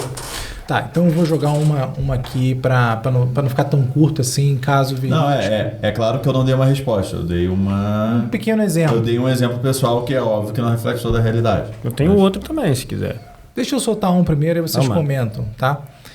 Teve um caso de um CAC, de um recém-CAC aqui em Curitiba, que a história é um pouco dúbia, eu não vou entrar muito a fundo, porque eu realmente não li direito a informação, mas eu sei que o fato é esse. O cara era um CAC recente, ele pegou a arma dele, o Silveira deve até saber, aquele cara que deu uma fechada, uma menina se assustou, reza a lenda que se assustou, deu uma fechada no cara, o cara deu o melhor tiro da vida dele, ou o pior, né, se fazer. Parece que deu um cavalinho de pau, deu um tiro no carro da mulher, ninguém estava armado, acho que acertou na menina com um tiro só no para-brisa, coisa que é difícil de acontecer. E, enfim, aconteceu isso, cara. O cara tinha acabado, era um maluco, pegou uma arma. E aí? Isso acontece. Não estou dizendo que acontece com frequência, mas acontece. A gente precisa tocar nesse assunto. Aconteceu. Vou ter que fazer uma coisa bem feia, fria, que é surfar no caixão, que é utilizar uma tragédia para te dar uma estatística. Não tem para onde fugir, então de antemão já peço desculpas a todos conectados diretamente à tragédia. Mas quantas outras pessoas armadas no Brasil, naquele mesmo dia, tiveram discussões no trânsito e não acabou em tragédia? Bom, a vasta maioria, se aconteceu, né? Mais 180 mil, 70 mil, 60 Difícil saber o número, mas com certeza foi mais do que o... Então você entende, nesse momento, em que para eu penalizar quase 210 milhões de pessoas que podem, porventura, querer andar armadas, ou não sei quantos milhões que já têm porte de arma, por causa de uma tragédia, não está muito proporcional. Porque amanhã, igual o caso que a gente brinca com Estatuto do Nossa Senhora da Penha. Desviolonamento. Onde a namorada terminou o namoro e o cara foi lá e matou a mulher com o violão. Eu vou proibir todas as bandas com violão no Brasil. Está desproporcional. Então você percebe que o comportamento é penalizar milhões com uso responsável por causa de um que teve um uso irresponsável. Agora eu preciso criar a treta. Vai. Eu preciso me posicionar de uma forma a deixar as pessoas desconfortáveis nesse momento. Então manda. Poderia ser a esmagadora maioria fazendo merda com arma de fogo, ainda assim eu ia portar arma de fogo. Não faz diferença pra mim, porque como eu me posicionei no começo, a minha liberdade não tá a leilão. Pouco me importa se todo o restante da sociedade, os outros 99% estão usando as armas de maneira deletéria. Dando um pequeno dever de casa pra galera, que até pode ser posto no fact check. A galera sempre usa vai virar Velho Oeste na rua, a galera vai entrar na escola atirando, porque nos Estados Unidos o nego entra na escola atirando. Morreram mais pessoas afogadas nos Estados Unidos do que por tiroteio em escola. Então vamos proibir a piscina, vamos proibir o rio. Quanto mais armas se tem na sociedade, menos acidentes com armas tem. Sim, morreram mais pessoas por acidente doméstico do que por armas de fogo nos Estados Unidos. E é óbvio que os Estados Unidos não são o Brasil. É um exemplo que é um dos países onde você... Não, desculpa, mas os Estados Unidos são bem piores que o Brasil quando o assunto é responsabilidade com arma de fogo. Sim, sim. A gente tem uma falsa ilusão de que o americano, por ter contato, é mais responsável. É mais responsável porra nenhuma, pelo contrário. No Brasil, a gente tem toda essa frescura em torno de arma de fogo. O cara tem que fazer curso, o cara tem que estar capacitado, o cara tem que ter um laudo de um bosta, de um camarada que vai fazer uma prova de tiro bosta, de tiro a 7 metros. Eu quero que se foda essa merda toda. A gente é cheio de frescura, nos Estados Unidos não é. E de fato, se você vê o manuseio básico, o manuseio médio do americano de arma de fogo, é ridículo. Eles são péssimos, eles são horríveis. E ainda assim, as estatísticas nos Estados Unidos apontam que quanto mais armas, menos acidentes tem, mais segura a sociedade fica e assim por diante. A gente está falando de uma sociedade absolutamente imbecil com arma de fogo, desculpa. Sim, e lá mais armas não quer dizer mais 1.000 armas ou mais 10.000 armas, quer dizer arma pra caralho, quer tem dizer mais milhões de armas. nos Estados Unidos do que cidadão. Isso é de arma de verdade, não é de pistola, não. Isso fora as armas que a galera imprime em casa, fora as armas que a galera pega de blindado. Legal. É que lá existe um peça de artilharia chamado Ghost Gun. Ghost Gun é uma arma que até 80% dela você pode fazer em casa, 20% você tem que comprar na loja. E quando você faz uma Ghost Gun, você não precisa registrar, você não tem nota fiscal, não tem registro, não tem nada. O último levantamento, se não me engano, do FBI, contou que todas as polícias, agentes de segurança privada e pública do território norte-americano, no caso específico os Estados Unidos, forças armadas tinham 15 milhões de armas. Na mão da população, era uma estimativa de 500 milhões, mais as Ghost Guns, que eles não fazem a menor ideia de quantas são. Estima-se de 1 bilhão de armas ao todo. É louco, né? Tem aquele ditado, né? Behind every blade of grass, né? Vai ter um cara armado. Vai ter atrás de cada folha de grama existe uma arma nos Estados Unidos. Então, só para concluir, você começa a perceber com esses dados que o debate em torno do que é propagado em relação às tragédias é demagógico. O pessoal apela para a emoção, entendeu? O pessoal apela para o jogo sujo de você conquistar o coração da pessoa e a emoção, para você humanizar aquilo e a pessoa ficar desesperada. Se você olhar de forma fria e técnica, é exatamente isso que é falado, só que é o contrário. O cidadão médio, né? E é foda usar esse termo, odeio usar esse termo, mas infelizmente, enfim, ele existe. O cidadão médio é facilmente manipulado pelo medo. Medo, quando você usa o medo, você consegue qualquer coisa. A gente está vivendo isso hoje em relação Pandemia. a pandemia, o Covid, né? A quantidade de desinformação, de terrorismo acerca do Covid faz com que as pessoas aceitem, não apenas aceitem, como até imponham muitas vezes medidas absurdas. Eu vejo o filho de uma puta de um casal dentro de um carro usando máscara. Os desgraçados transam e usam máscara. Como que ele pode ser tão imbecil? É porque a Covid não passa pelo pinto. Pelo amor de Deus, cara. E esse é o desgraçado que denuncia uma, abre aspas, aglomeração, né? Porque botaram medo na cabeça do infeliz. O medo é o maior controlador de E todos. quando o assunto era armas, ou quando o assunto é armas, é a mesma coisa. A imbecilidade, o medo é a massa, a forma de você manobrar as pessoas.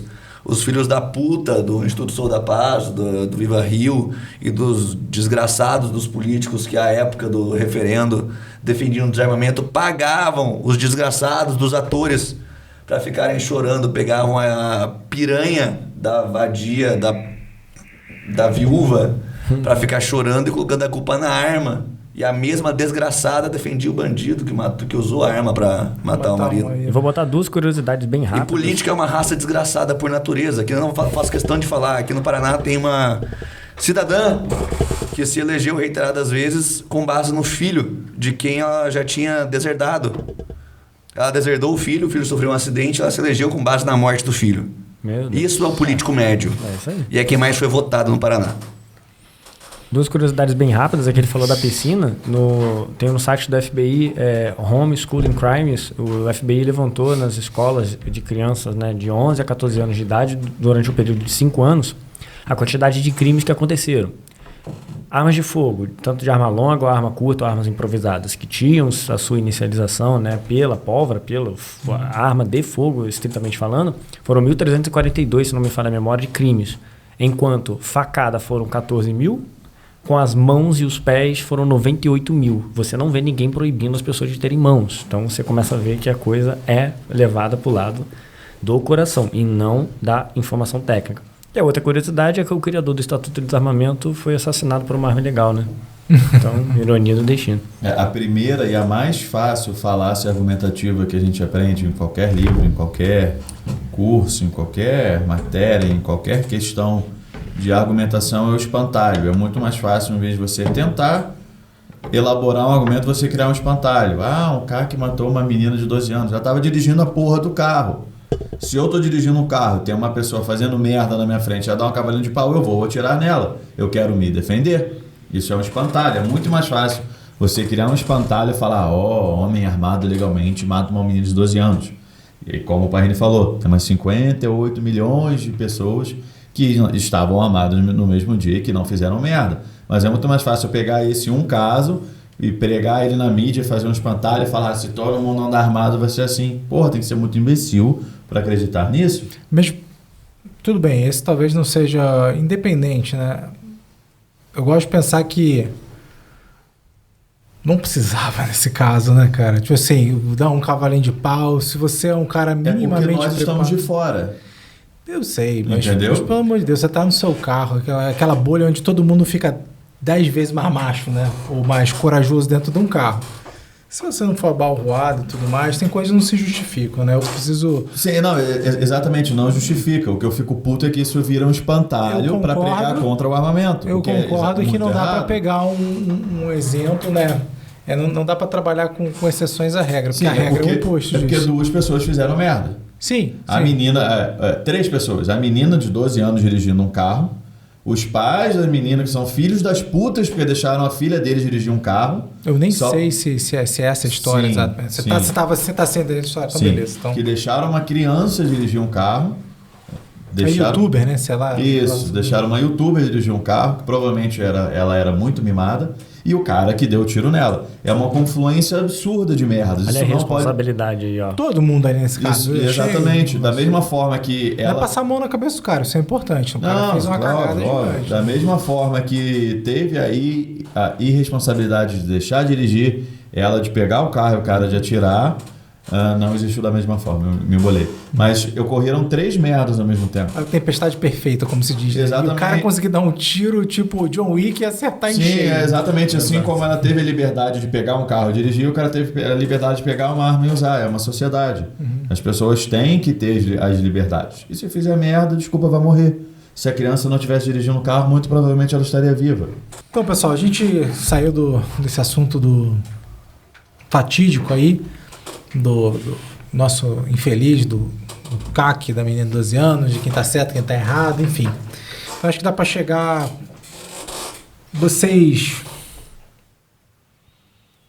Vocês acreditam que hoje existe legítima defesa no Brasil? É fácil de ter? Dá pra ter? Não é? Deixa o cara ir embora? Não deixa?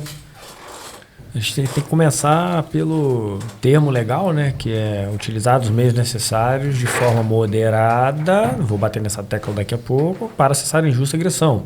O moderado ele tem um pequeno problema, né? Porque quem vai julgar moderado? O que é moderado quando a sua vida está em risco e depende de ações de 1 segundo, 1 segundo e meio?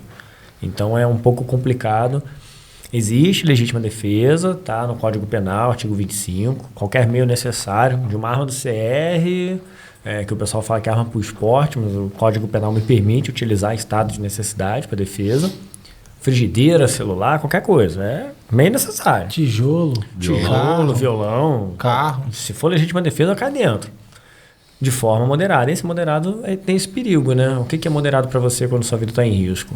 Então, o outro problema é que as instituições que julgam, ou seja, o judiciário, que aplica a lei, que te julga lá na audiência, estão infestados de pessoas que não são a favor da legítima defesa.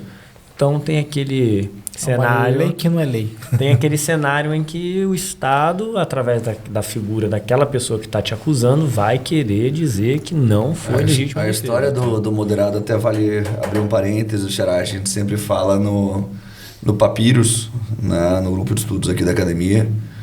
Boa parte da confusão por conta do que é moderado ou não diz respeito a falhas doutrinárias e educacionais de nós, instrutores de tiro, né?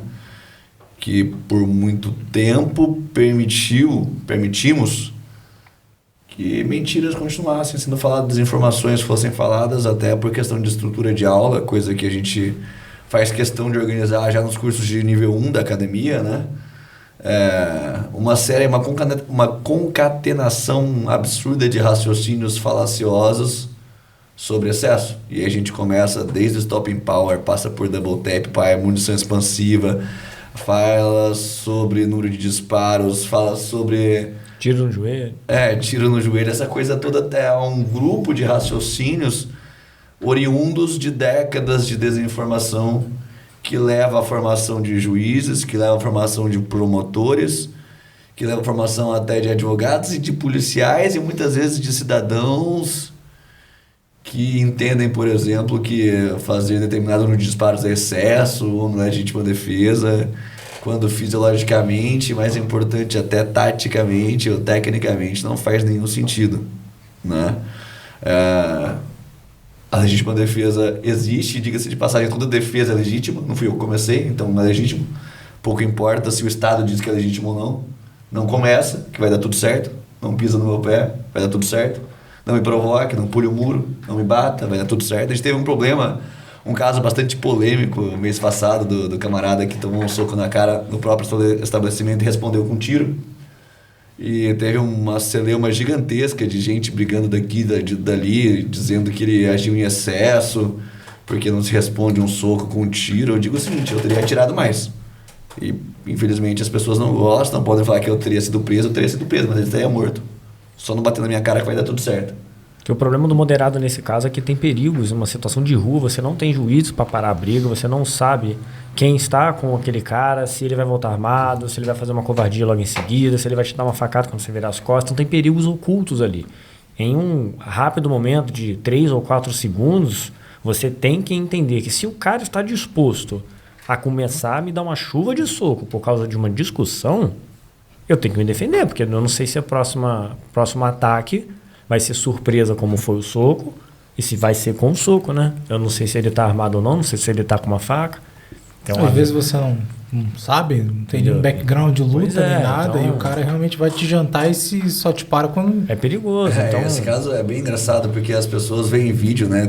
Hoje em dia tudo é filmado, e aí automaticamente todo mundo é especialista da porra toda, né? Todo mundo sabe de tudo, todo mundo julga, né? Ele podia ter sacado a arma e rendido o cara. Deixa eu te enfiar a mão na cara 16 vezes na frente da tua família, vamos ver se você vai ser assim tão razoável. E nós temos casos em que exatamente esse controle de moderado foi feito e a pessoa não está entre nós mais hoje. Tem 1 milhão de casos aí no YouTube. Não, o caso mais emblemático que existe sobre o erro de moderação diz respeito à defesa contra facas, né? Infelizmente, imbecis no meio jurídico do Brasil, e isso, nesse caso, a gente tem que dar destaque para promotores e juízes, imbecis, passaram a entender que você tem que reagir. Você só pode usar força letal, arma de fogo contra arma de fogo, que é uma imbecilidade assim que é difícil entender qual que é a formação mental do cara para chegar a uma conclusão dessa, cara. E por conta disso, hoje ainda, você vê 1 milhão de ações, especialmente de policiais que acabam sendo na linha de frente, né? Aconteceu recentemente, o cara teve sorte. Tem um vídeo que circulou na internet semana passada do policial que foi atender a abordagem, o cara partiu pra cima dele com uma faca e ele atirou na perna. Ai, meu Deus. Aí tirar na perna é o caralho, eu tinha no mínimo descarregado o carregador naquele cara. Bom, E é o mais tecnicamente correto possível, não é questão de emoção. É o que é tecnicamente correto. É uma ameaça letal, se responde com letalidade. O problema do moderado é que quem vai julgar o valor da minha vida é o juiz, é o promotor. Brother, os caras têm escolta policial. Se a minha vida tivesse o mesmo valor para ele do que a dele, ele me daria uma escolta policial. E nós não andamos com escoltas policiais. Então o problema é que quem vai julgar o valor da minha vida é o arrombado que ganha 30 mil por mês e que não faz porra nenhuma. Então a cagada toda da legítima defesa é esse moderado. Porque dos meios necessários e moderados, cara, a minha vida tem um valor, eu quero ficar vivo. Se o cara pode me matar, eu vou matar ele primeiro. Eu não quero reagir com a mesma força, eu quero reagir com mais força. Se ele me deu um soco, eu quero dar 30. Se ele me deu um tiro, eu quero dar 50 nele. Eu quero responder mais forte, porque eu quero voltar para casa. Eu quero que o meu cachorro fale comigo. Eu quero que a minha esposa me veja feliz quando eu chegar em casa. Eu não quero que liguem para ela e falem: seu marido morreu porque deu um soco nele, ele puxou a arma, não fez nada e tinha mais gente e o nego deu tiro nele. A minha vida tem o meu valor. Para minha esposa tem um valor, para o meu cachorro tem um valor, para os meus amigos aqui nessa mesa tem um valor e para o juiz não me conhece, o promotor não me conhece, ele quer que eu me foda. Porque para a família dele tem escolta, ele tem escolta, então já não tem o mesmo valor que ele, então ele já não pode julgar o valor da minha vida. E o problema também desse mito de dar um tiro só, porque na hora H não tem como eu dar um tiro e esperar para ver se o cara vai sair de ação. Justiça seja feita também, você agir em legítima defesa provavelmente vai ser a coisa mais cara que você vai fazer na tua vida em qualquer lugar do mundo. E isso vale, inclusive, para os Estados Unidos, que a gente tem aí como padrão ouro de legislação. Você vai se fuder, meu filho. Olha o Caio lá, 2 milhões de fiança lá. Exatamente. Se você se defender, se você matar alguém, isso vai custar muito caro para você. E o caro pode ser financeiro, pode ser moral, pode ser profissional e assim por diante. Razão pela qual em treinamento, e mudando um pouco de tema, o treinamento psicológico é tão importante. Eu passo 20% do meu curso básico de tiro falando sobre capacitação psicológica do sujeito usar uma arma de fogo. Quando eu faço curso de faca, eu passo basicamente 30%, 40% do curso ensinando o cara o que é usar uma faca. Você quer usar uma faca para defesa? E as pessoas não têm ideia do que significa isso. É muito feio, né? Não, elas não fazem a menor ideia do que significa isso. Não é nem um pouco bonito. É muito mais pessoal do que você puxar uma arma. É íntimo, é uma coisa íntima. Você tá ali vendo o cara gemendo, sangrando, cheirando. É muito mais selvagem, né? Por isso o preparo psicológico. Tem que ter o preparo. Primata, é a sua força que vai entrar nele. Não é a pólvora, não é o projétil, não é a ação de gases. É você enfiando uma coisa que fura no cara várias vezes. Ainda tem um adendo da nossa biologia, que a gente comenta depois, que é a nossa resistência natural, né? Que é guiada, é uma diretriz guiada instintivamente pelo nosso corpo, é automático, a gente não escolhe quando usar isso ou não, isso já está funcionando a todo momento, que é o instinto de sobrevivência, que é o nosso instinto mais forte. Eu quero que a minha espécie sobreviva. Não faz sentido eu fazer a minha espécie sobreviver matando ela. Entendeu? Então ainda tem esse ponto. Então, naturalmente, a gente tem uma dificuldade em causar dano na nossa espécie. Entendeu? Isso é importante. Acho que você tocou um ponto que eu particularmente não tinha pensado até esse momento, né? Talvez até seja até uma boa justificativa por que existe, que o direito humano ele deturpa a noção de justiça, por assim dizer, de justa agressão, né? Por esse fato. Me parece interessante, né? Porque imagino que ninguém aqui, salvo um psicopata que não tem nenhum na mesa, tem vontade de ferir ou machucar uma pessoa de graça ou por... Não, Vaz, a gente tem relatos históricos extensos nesse sentido. Tem um livro do Dave Grossman, que é um clássico para quem estuda a psicologia do combate, né? Que se chama On Killing, ele até foi traduzido acho que como matar com exclamação, né, em português. Estudo sobre o ato de matar. Botaram até uma exclamação em português, não sei porquê.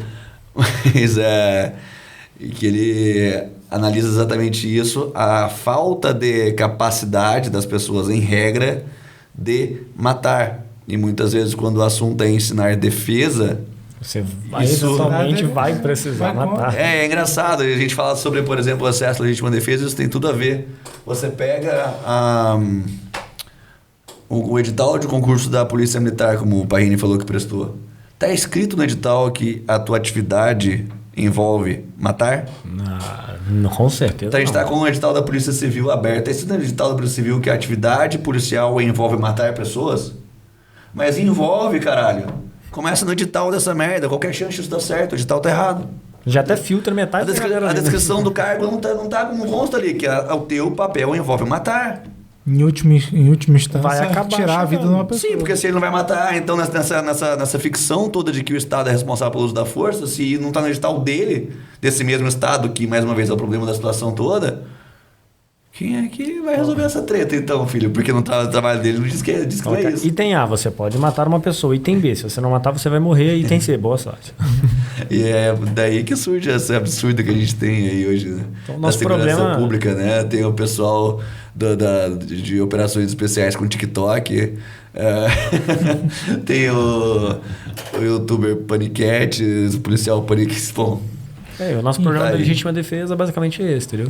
Se tirar o moderado da lei, já ajuda pra caramba.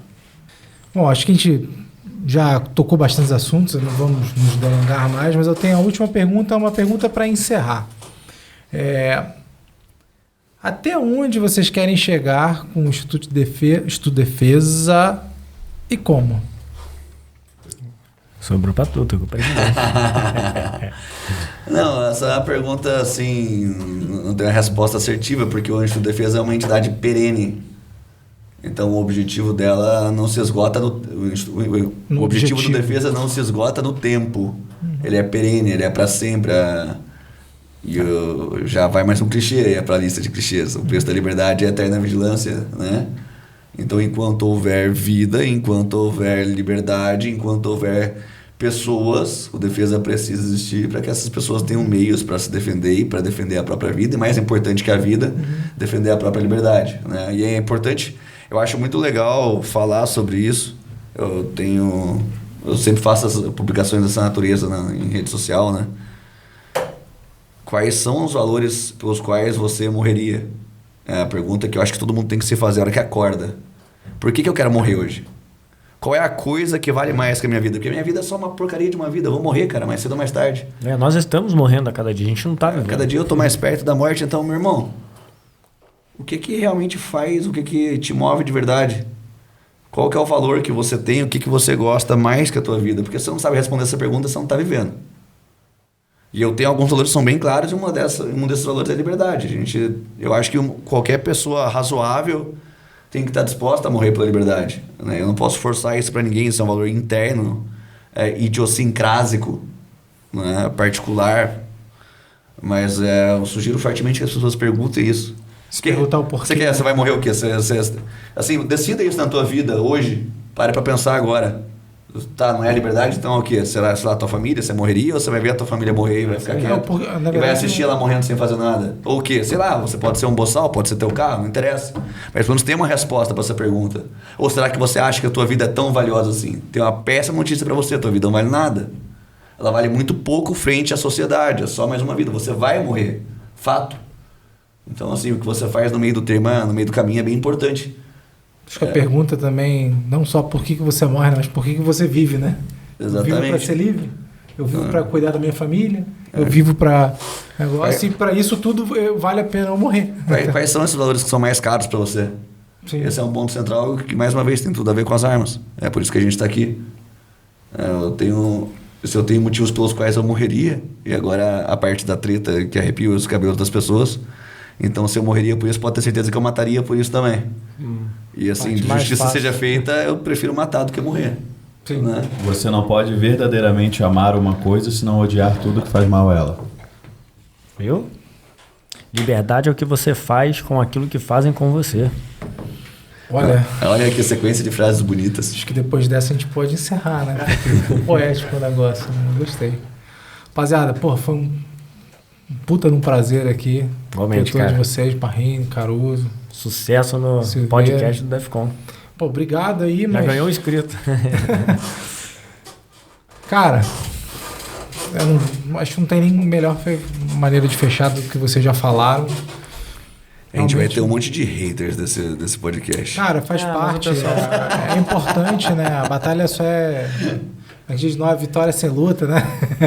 Como diria um amigo meu lá do Rio. Então é isso. Demais temas, se você quiser debater, ó, instrutor de tiro, papiros. Meus amigos, vão ter tempo. Vocês são figurinhas carimbadas aqui. Sempre que vocês quiserem falar ou até de algum outro assunto, trazer para comentar, pô, é sempre importante ter uma Tem o pé na porta. visão, né? A gente começou com vocês... Mas aquele papo que eu falei, né? Primeiro a gente trouxe com quem a gente é alinhado, mas para você ter uma conversa sadia, você tem que estar disposto a ouvir todos os lados. Então talvez seja interessante um dia trazer algum pessoal que pense um pouco diferente, que vai acontecer naturalmente, depois misturar, por que não? Sim, é só buscar no presídio. Traz o Lula para debater com a gente aqui, por favor. Não vamos jogar tão baixo assim, né? Sem políticos de preferência. No dia que trazer político, trazer dos dois, né? Eles se matem, né? Enfim, é isso aí, Dá uma pessoal. faca pra cada um e apaga a luz. Né? Cúpula do trovão, né? 2 entram, um sai. Desse caso nenhum vai sair, né? Porque nenhum presta, né? Ganhei! Ganhou mesmo. Ó, já tem uma faca. Falta mais uma. Então, são uns 4, né? Só tem uma faca.